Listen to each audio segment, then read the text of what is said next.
अभी ठीक इसी पल जब हम ये बातचीत कर रहे हैं ना, हमारे पैरों के नीचे की जमीन असल में कांप रही है। हाँ बिल्कुल।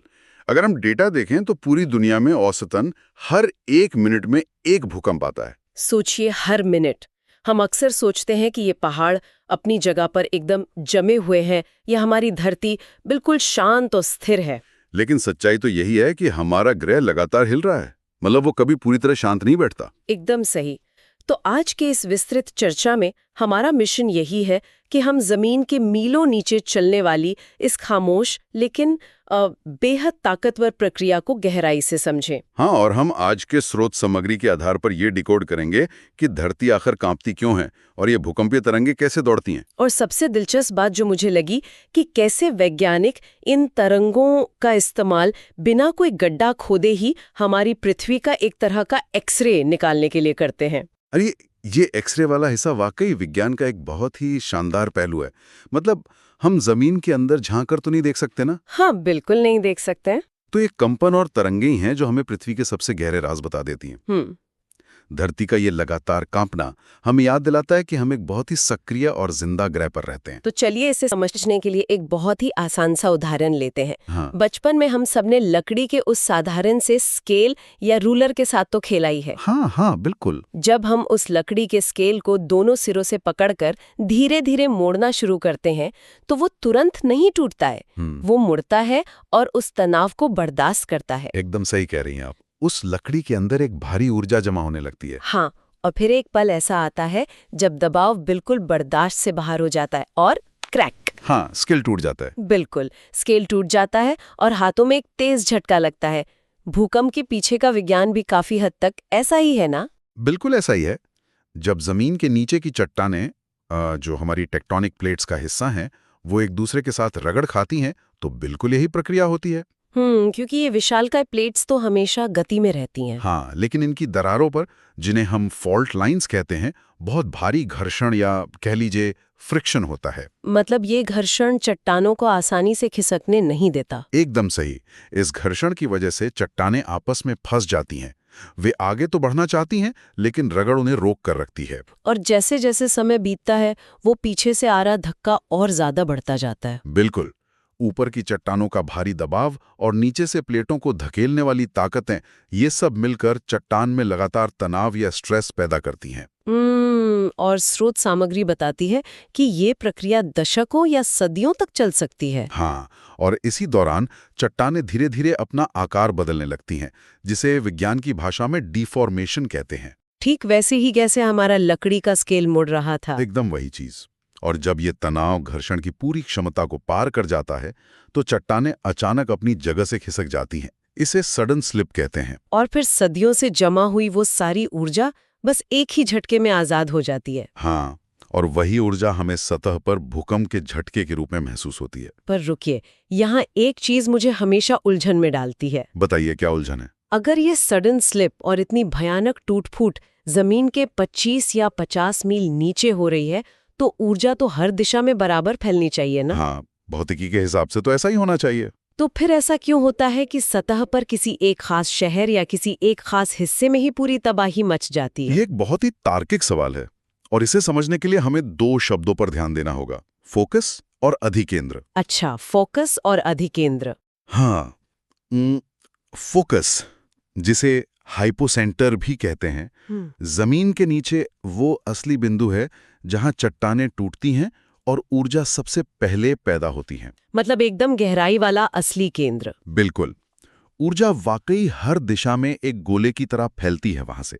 लेकिन हमारी पृथ्वी का जो सबसे ऊपरी कठोर हिस्सा है, जिसे लिथोस्फीयर कहते हैं, वो इस ऊर्जा को सतह तक पहुंचाने का काम करता है। और ये लिथोस्फीयर करीब 200 किलोमीटर की गहराई तक होता है ना? हाँ, लगभग उतना ही। अब सतह का जो हिस्सा फोकस के ठीक ऊपर होता है, उसे अधिकेंद्र या एपिसेंटर कहते हैं। मतलब अधिकेंद्र सतह पर वो जगह है जो फोकस से सबसे कम दूरी पर है। बिल्कुल सही। ऊर्जा को अधिकेंद्र तक पहुंचने के लिए सबसे छोटा रास्ता तय करना पड़ता है। तो जब ऊर्जा की तरंगें सीधे नीचे से उठकर सतह पर सबसे पहले टकराती है तो उनका सबसे भयानक रूप वहीं अधिकेंद्र पर देखने को मिलता है। एकदम सही पकड़ा आपने। जैसे जैसे ये तरंगे अधिकेंद्र से दूर जाती हैं, जमीन और चट्टानें उनकी ऊर्जा को सोखने लगती हैं और उनकी ताकत कम होती जाती है। समझ गई। तो चट्टान टूट गई और ऊर्जा आजाद हो गई। लेकिन ये ऊर्जा फोकस से सतह तक मीलों का सफर तय कैसे करती है? ये किसी एक झटके में नहीं होता, बल्कि ये एक तरह की दौड़ है। अलग अलग तरंगों या वेव्स की एक दौड़ जो जमीन के अंदर से शुरू होती है। अच्छा, दौड़। हाँ, इस दौड़ को अगर हम सिस्मोग्राफ पर देखें तो ये मुख्य रूप से दो हिस्सों में बंटी है। एक है बॉडी वेव्स जो जमीन के अंदर यात्रा करती हैं, और दूसरी धरातलीय तरंगें जो केवल सतह पर चलती हैं। चलिए फिर इस दौड़ के धावकों को थोड़ा करीब से समझते हैं। बिल्कुल। जो सबसे पहले सतह पर पहुंचती है वो है प्राइमरी वेव्स या पी वेव्स। ये दौड़ में सबसे तेज होती है ना? हाँ, पी वेव सबसे तेज धावक हैं। इनका काम करने का तरीका बिल्कुल ध्वनि तरंगों जैसा होता है, अनुदैर्ध्य या लॉन्गिट्यूडनल। इसे अगर हम आसान भाषा में कहें तो क्या होगा? आसान भाषा में मतलब ये, जिस दिशा में आगे बढ़ती हैं उसी दिशा में चट्टानों को सिकोड़ती हैं और फैलाती हैं। जैसे कोई स्प्रिंग काम करता है, दबाव और फैलाव। एकदम सही। और इनकी सबसे बड़ी खासियत यह है कि ये हर चीज से गुजर सकती हैं, चाहे वो ठोस चट्टान हो, तरल पानी हो या पिघला हुआ मैग्मा, और यहाँ तक कि गैस भी। अरे वाह! और फिर इनके ठीक पीछे आते हैं सेकेंडरी वेव्स या एस वेव्स। हाँ, एस वेव्स। ये पी वेव्स के मुकाबले थोड़ी धीमी होती हैं, इसलिए सीज़मोग्राफ पर बाद में दर्ज होती हैं। लेकिन इनका चलने का तरीका एकदम अलग होता है ना? बिल्कुल अलग। ये ट्रांसवर्स होती हैं, मतलब जिस दिशा में ये आगे बढ़ रही हैं उसके लंबवत यानी 90 डिग्री के कोण पर ऊपर नीचे कंपन करती हैं। जैसे अगर किसी ने एक लंबी रस्सी का एक सिरा पकड़कर उसे जोर से झटका दिया हो तो जो लहरें बनती हैं, वैसा कुछ। हाँ, बहुत बढ़िया उदाहरण है ये चट्टानों को ऐसे ही ऊपर नीचे या दाएं बाएं हिलाती हैं। लेकिन मैंने पढ़ा था कि एस वेव्स के साथ एक बहुत ही बड़ी और तकनीकी शर्त जुड़ी है। हाँ, और वो शर्त ये है कि ये केवल ठोस माध्यम से ही गुजर सकती हैं। मतलब अगर रास्ते में कोई तरल पदार्थ या गैस आ जाए तो एस वेव्स वहीं रुक जाती हैं। एकदम, वे उसे पार नहीं कर सकती। और अब आते हैं दौड़ के सबसे खतरनाक हिस्से पर, धरातलीय तरंगे या सरफेस वेव्स। हाँ, असली तबाही यहीं से शुरू होती है। अगर हम इसे एक दौड़ मान लें तो पी वेव्स उस बहुत तेज धावक की तरह है जो सबसे पहले फिनिश लाइन पे पहुंचता है, लेकिन वो किसी को नुकसान नहीं पहुंचाता। हाँ, बस एक हल्का सा झटका देकर बताता है कि भूकंप आ गया है। और एस वेव्स उसके पीछे आती हैं, थोड़ा धक्का मुक्की करती हैं, चीजों को थोड़ा ऊपर नीचे हिलाती हैं। बिल्कुल। लेकिन सबसे पीछे जो आ रहा है वो कोई धावक नहीं है, वो एक भारी भरकम बुलडोजर है। हाँ, सरफेस वेव सबसे धीमी होती हैं, लेकिन ये जमीन को समुद्र की लहरों की तरह ऐसे रोल कर देती हैं कि कोई भी इमारत उस विस्थापन को सह नहीं पाती। यही वजह है कि सबसे ज्यादा तबाही सरफेस वेव्स ही मचाती हैं। बिल्कुल। जब बॉडी वेव्स यानी पी और एस वेव्स अंदर से आकर पृथ्वी की सतह से टकराती हैं, तो सतह की चट्टानों के साथ उनकी परस्पर क्रिया से ये सरफेस वेव्स पैदा होती हैं। और इनकी गति इतनी जटिल और अनियमित होती है कि जमीन एक साथ कई दिशाओं में खिंचने लगती है। हाँ, जो इमारतों की नींव के लिए सबसे ज्यादा खतरनाक है। लेकिन विज्ञान का मजा देखिए, यही विनाशकारी तरंगें हमारे लिए पृथ्वी का सबसे बड़ा जासूसी उपकरण भी तो है। बिल्कुल है। हम हमेशा सोचते हैं कि धरती के अंदर क्या है, ये जानने के लिए हमें वहां तक गहराई में खुदाई करनी पड़ेगी। लेकिन पी वेव्स और एस वेव्स के अलग अलग व्यवहार की मदद से वैज्ञानिकों ने बिना धरती को खोदे ही उसका पूरा नक्शा तैयार कर लिया है। मतलब ये तो सच में पृथ्वी का एक्सरे निकालने जैसा ही हुआ। ये काम कैसे करता है? इस प्रक्रिया को समझने के लिए भौतिक विज्ञान का एक सीधा सा नियम काम आता है। माध्यम जितना सघन या डेंसर होगा, इन तरंगों की गति उतनी ही तेज हो जाएगी। अच्छा, और पृथ्वी अंदर से एक समान तो है नहीं, ये अलग अलग घनत्व वाली परतों से बनी है। सही कहा। जब ये भूकंपीय तरंगें पृथ्वी के अंदर अलग अलग घनत्व वाली परतों से गुजरती हैं, तो उनका परावर्तन और अपवर्तन होता है। परावर्तन और अपवर्तन मतलब रिफ्लेक्शन और रिफ्रैक्शन। हाँ, यानी जब तरंगें किसी नई परत से टकराती हैं तो उनका कुछ हिस्सा टकराकर वापस सतह की तरफ लौट आता है, ये रिफ्लेक्शन है। बिल्कुल। और जो हिस्सा नई परत के अंदर घुस जाता है उसका रास्ता थोड़ा मुड़ जाता है, ये रिफ्रैक्शन है। और दुनिया भर में फैले हुए सिस्मोग्राफ स्टेशंस इन्हीं मुड़ी हुई या वापस लौटी हुई तरंगों के सतह पर पहुंचने का समय मापते हैं। और जब वैज्ञानिक इन सारे डेटा को एक साथ रखकर देखते हैं तो एक बहुत ही रहस्यमयी चीज सामने आती है। जिसे शैडो जोन कहते हैं।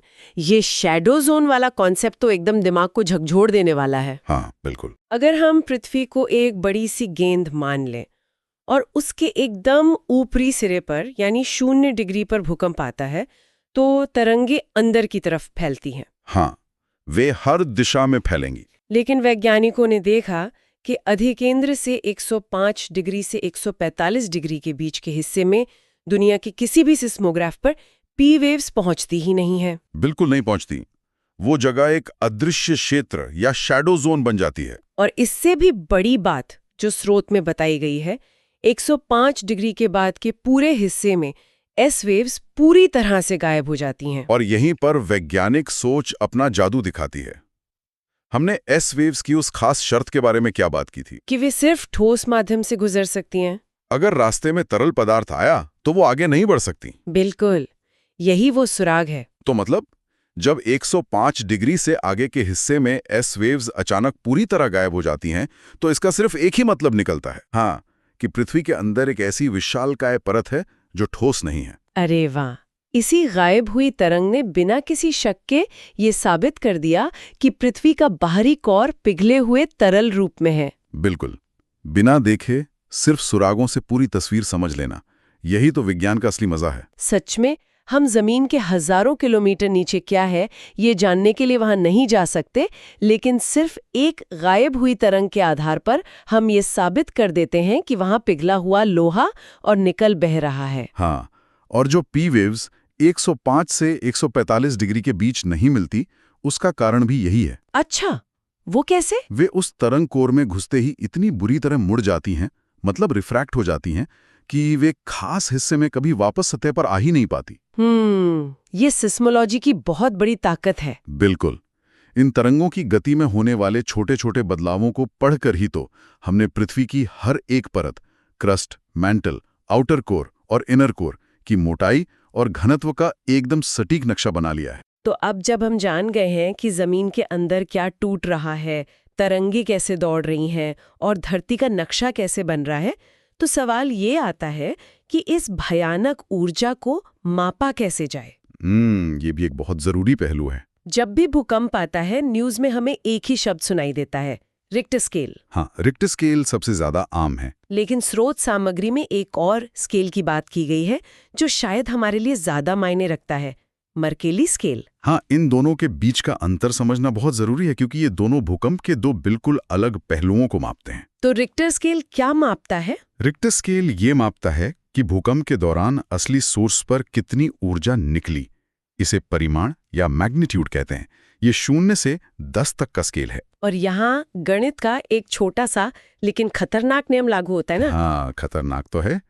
रिक्टर स्केल एक लॉगरिथमिक स्केल है। मतलब इसका ये नहीं है कि 5 के तीव्रता वाले भूकंप से 6 के तीव्रता वाला भूकंप बस थोड़ा सा ज्यादा ताकतवर होगा। बिल्कुल नहीं। रिक्टर स्केल पर हर एक अंक की बढ़ोतरी का मतलब है कि भूकंप की ऊर्जा में लगभग 32 गुना का भारी उछाल आया है।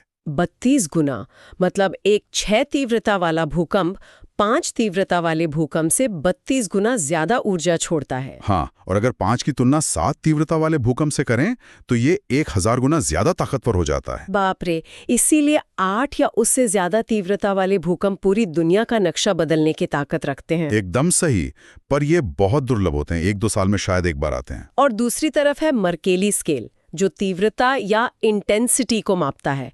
ये 1 से 12 तक रोमन अंकों में होता है। हाँ, ये इस बात को नहीं मापता कि जमीन के नीचे कितनी ऊर्जा निकली, बल्कि यह मापता है कि जमीन के ऊपर इंसानों को, इमारतों को और प्रकृति को असल में कितना नुकसान हुआ। अगर हम इसे एक रोजमर्रा की चीज से जोड़ें तो मैं सोच रही थी रिक्टर स्केल एक लाइट बल्ब की वाट क्षमता की तरह है। अरे ये बहुत ही बढ़िया उदाहरण है ना? अगर वो 100 वॉट का बल्ब है तो वो हमेशा 100 वॉट का ही रहेगा। आप उसे कहीं भी ले जाएं, उसकी खुद की ऊर्जा नहीं बदलेगी। बिल्कुल। और मर्केली स्केल इस बात पर निर्भर करता है कि कोई व्यक्ति उस बल्ब से कितनी दूर खड़ा है। एकदम सही। अगर कोई बल्ब के एकदम पास खड़ा है, यानी भूकंप के अधिकेंद्र के पास, तो उसे रोशनी बहुत तेज लगेगी, एकदम चकाचौंध करने वाली। और मर्केली स्केल ये तबाही 10 या 11 हो सकती है। हाँ, लेकिन अगर कोई उस बल्ब से 2 किलोमीटर दूर खड़ा है तो उसे शायद सिर्फ एक हल्की सी चमक दिखाई दे, जो मर्केली स्केल पर शायद 3 या 4 होगा। बिल्कुल। ऊर्जा मतलब रिक्टर पूरी दुनिया के लिए वही रही, लेकिन प्रभाव यानी मर्केली दूरी के हिसाब से बदल गया। इस उदाहरण से ये बात साफ हो जाती है कि क्यों एक ही भूकंप का रिक्टर मान हर न्यूज़ चैनल पर एक समान होता है, लेकिन मर्केली मान अलग-अलग शहरों के लिए अलग-अलग तय किया जाता है। बिल्कुल, क्योंकि नुकसान हर जगह अलग-अलग होता है। अब तक की बातचीत से ऐसा लग सकता है कि धरती को हिलाने का सारा ठेका सिर्फ टेक्टोनिक प्लेटों ने ही ले रखा है। हाँ, ज्यादातर लोग ऐसा ही सोचते हैं। लेकिन हकीकत ये है कि प्रकृति और यहाँ तक कि इंसान के पास भी धरती को कंपाने के और भी कई तरीके हैं। एकदम, सारे भूकंप टेक्टोनिक नहीं होते, ज्वालामुखी भूकंप भी होते हैं। ये ज्वालामुखी वाले कैसे आते हैं? ये तब आते हैं जब किसी सक्रिय ज्वालामुखी के अंदर मैग्मा बहुत तेजी से ऊपर की तरफ बढ़ता है और चट्टानों को चीरता है। अच्छा, और इसके अलावा माइनिंग या खनन क्षेत्रों में कोलैप्स भूकंप भी होते हैं ना? हाँ, जो तब महसूस होते हैं जब किसी बहुत बड़ी भूमिगत खदान की छतें अचानक धंस जाती हैं। और सबसे चौंकाने वाली बात तो मुझे ये लगी कि इंसान खुद अपनी गतिविधियों से भूकंप पैदा कर सकता है। हाँ, जमीन के नीचे होने वाले बड़े परमाणु परीक्षणों से एक्सप्लोजन भूकंप आते हैं। लेकिन एक और वजह है जिस पर हमारा ध्यान अक्सर नहीं जाता, बड़े बड़े बांध। इसे रिजर्वायर प्रेरित या रिजर्वायर इंड्यूस्ड भूकंप कहते हैं। ये कैसे काम करता है? मतलब पानी भूकंप कैसे ला सकता है? देखिए, जब हम किसी नदी पर एक विशाल बांध बनाते हैं तो उसके पीछे जो पानी का पहाड़ खड़ा होता है उसका वजन अरबों टन में होता है। अरबों टन? बाप रे! हाँ, ये अथाह वजन जमीन के उस हिस्से पर बहुत भयानक दबाव डालता है। और अगर उस बांध के ठीक नीचे कोई कमजोर फॉल्ट लाइन मौजूद हो तो ये अतिरिक्त पानी का दबाव उस फॉल्ट लाइन को खिसकने पर मजबूर कर सकता है, जिससे एक बड़ा भूकंप आ सकता है। ये तो ऐसा है जैसे हम धरती के पहले से नाजुक संतुलन के साथ कोई खतरनाक खेल खेल रहे हों। बिल्कुल, हमें बहुत सावधान रहने की जरूरत है। खैर, भूकंप का कारण चाहे जो भी हो, अगर ये किसी महासागर के नीचे आता है तो एक ऐसा प्रभाव पैदा होता है जो शायद हिलती हुई जमीन से भी ज्यादा डरावना है। हाँ, आप सुनामी की बात कर रही हैं। बिल्कुल। सुनामी? यहाँ ये स्पष्ट करना बहुत जरूरी है कि सुनामी अपने आप में कोई भूकंप नहीं है। ये पानी के नीचे आए एक बहुत बड़े भूकंप का परिणाम मात्र है। मतलब ये एक तरह का इफेक्ट है? हाँ, सुनामी तब पैदा होती है जब समुद्र तल के नीचे एक उच्च तीव्रता का भूकंप आता है और चट्टानें क्षैतिज खिसकने के बजाय, मतलब हॉरिजॉन्टल खिसकने के बजाय, ऊपर या नीचे की तरफ खिसक जाती हैं। मतलब समुद्र का जो तल है वो अचानक एक झटके में कई फीट ऊपर उड़ जाता है या नीचे धंस जाता है। ठीक यही होता है।